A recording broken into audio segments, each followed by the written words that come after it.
Hey, this is Mad Movie Mark of the Mad Movie Mark Movie Review. Thank you for joining me as I review the 1939 Japanese romance drama, The Story of the Last Chrysanthemum. 赤旦那がまた大勝を食うで。今に点てれつくだ。赤旦那の代行、今始まったことじゃないけれど、今日は確定することだ。不老不死になるよ。Hey, well, that doesn't seem fair at all. I'm doing the best I can here. I'm just trying to get through this entire book, the 1001 movies you must see before you die. The Story of the Last Chrysanthemum is the final film from the 1930s decade that I need to do for this book. I think there were 77 films from the 1930s. It took me an entire year to get through it, but now I am. This is the last one, and this is a fantastic day. So I think this is the earliest Japanese film that I have seen that is a talkie film. I have seen previous ones, but they were all silent films, so now we're finally at the Japanese talkie movies. It's considered one of the great masterpieces in early Japanese cinema. It has a breakthrough in film style using long takes and camera movements. Mizoguchi pioneered the use of long, flowing takes instead of rapid editing. The camera often slides through scenes, letting emotions unfold naturally in real time. This approach influenced later directors worldwide and created a sense of realism and emotional immersion that was advanced for 1939. I really love the fact that there's not a whole lot of close-ups in this film. The camera's back and there's long takes and it really lets the scene play out, but it is really difficult to create a thumbnail when there's no close-ups for a YouTube channel. That's my only gripe. Of course, when they made this in 1939, they didn't care about any of that. This is a deep emotional tragedy and personal sacrifice. It's a devastating critique of ambition and social expectations. The emotional weight builds gradually, making the ending especially powerful. It is a critique of social hierarchy, especially in Japanese tradition. It's set in the world of the kabuki theater, and the film exposes the rigid class and family structure in Japan. It states how status and reputation matter more than truth and kindness. It subtly criticizes a society where talent is less important than connections.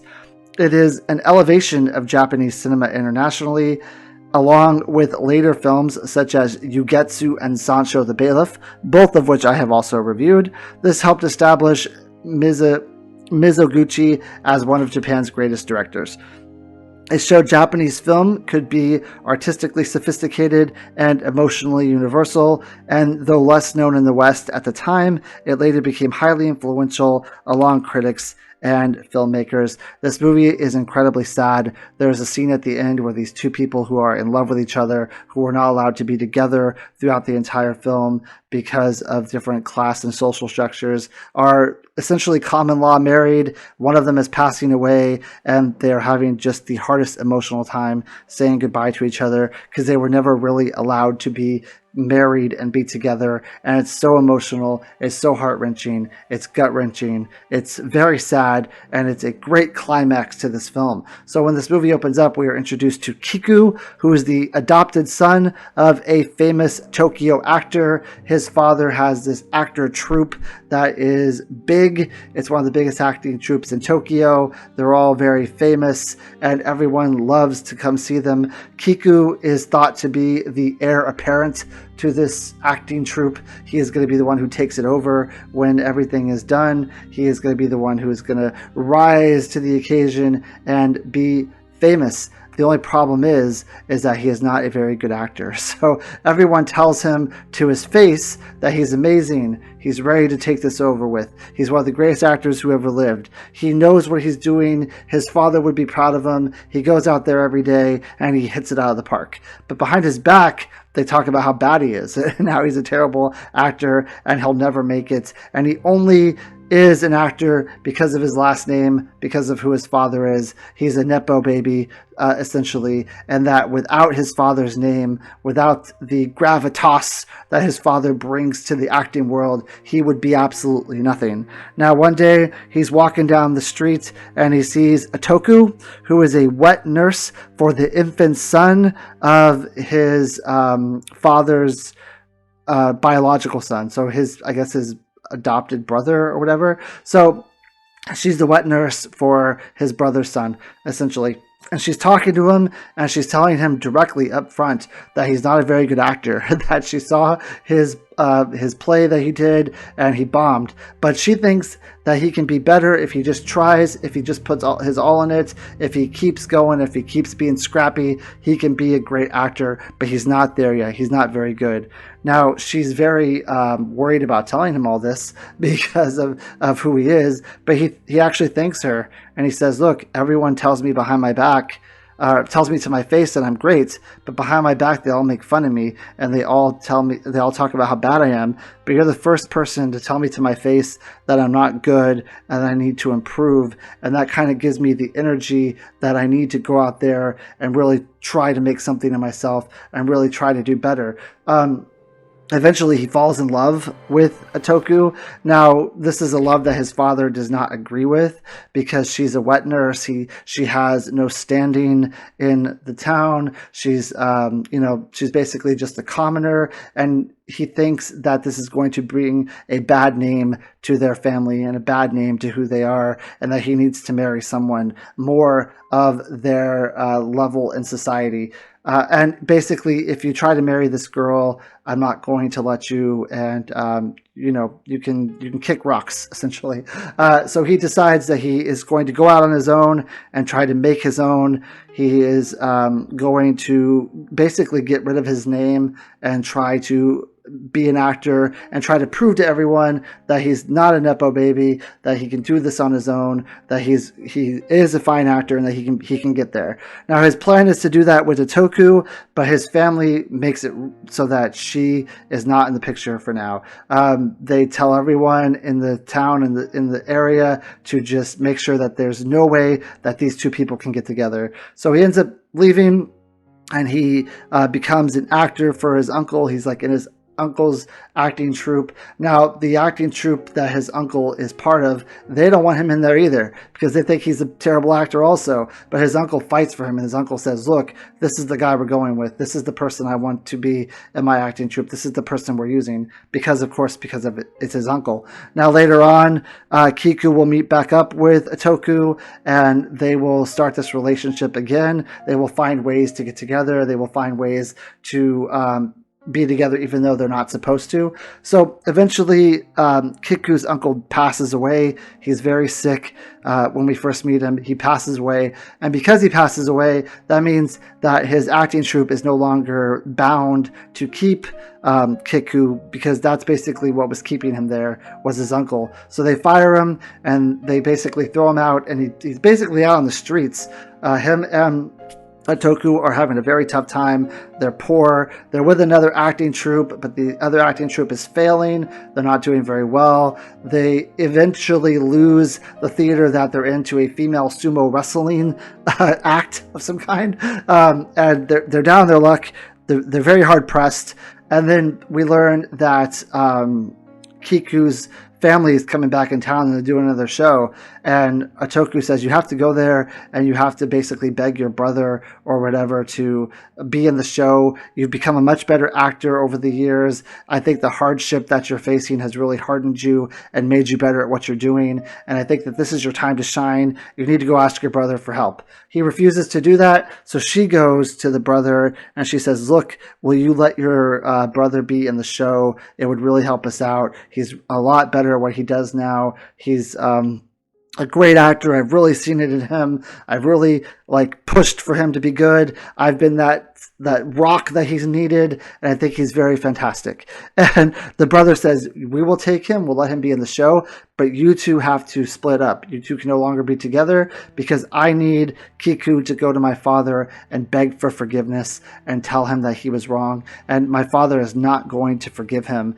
if you two are still married. So I'll let him in the show. I'll see what he can do. But then at the end, you two have to divorce. You have to split up. You have to no longer see each other again.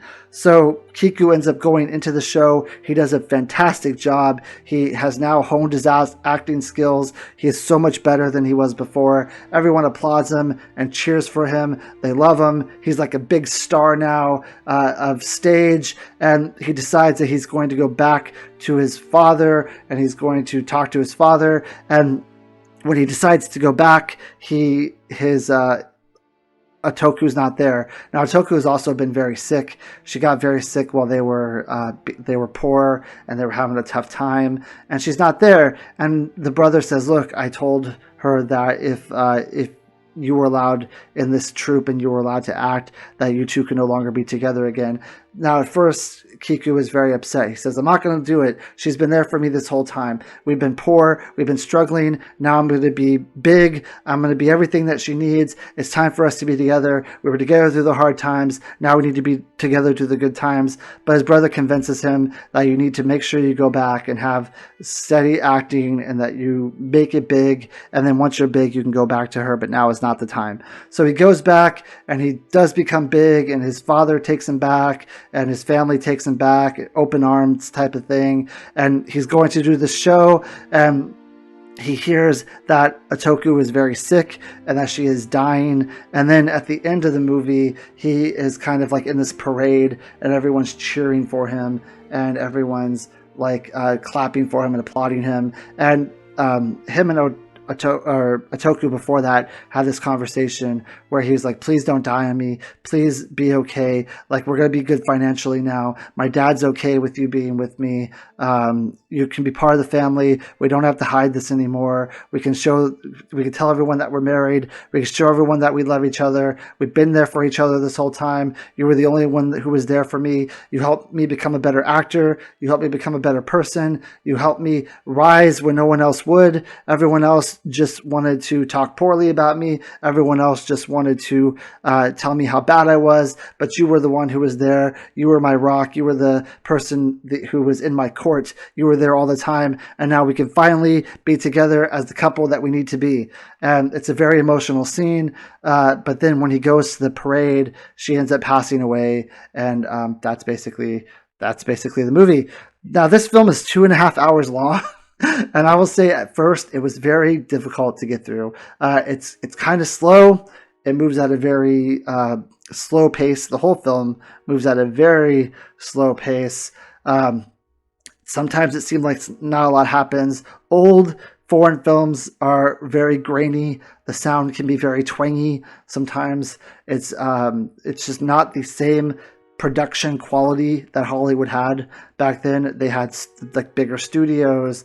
They had bigger means of productions. So if you're watching a movie from America from 1930s and a foreign film from 1930s, they're very, very different animals. It almost feels like, for me, the US is like 10 years ahead of foreign films. So when I'm watching this film, it's almost like I'm going a little back in time to things when they were a little less quality to the film. But the acting is fantastic. The writing is great. I love the story of this movie. It's very touching.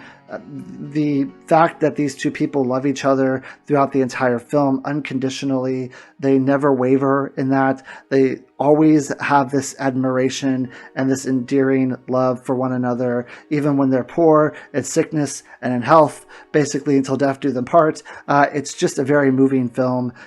And the fact that he is finally able to rise to the level of acting that he wanted to be at, I think is absolutely fantastic as well. He finally got to that point.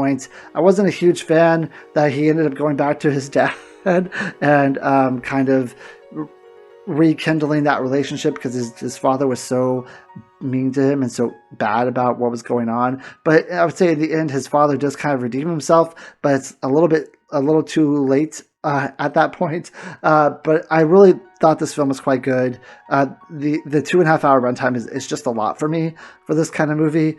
It could have been maybe condensed a little bit. I didn't think it had to be 2.5 hours, but the cinematography is fantastic. The long shots are amazing. You can really tell that they're doing something revolutionary here that you haven't seen a lot of during the 1930s.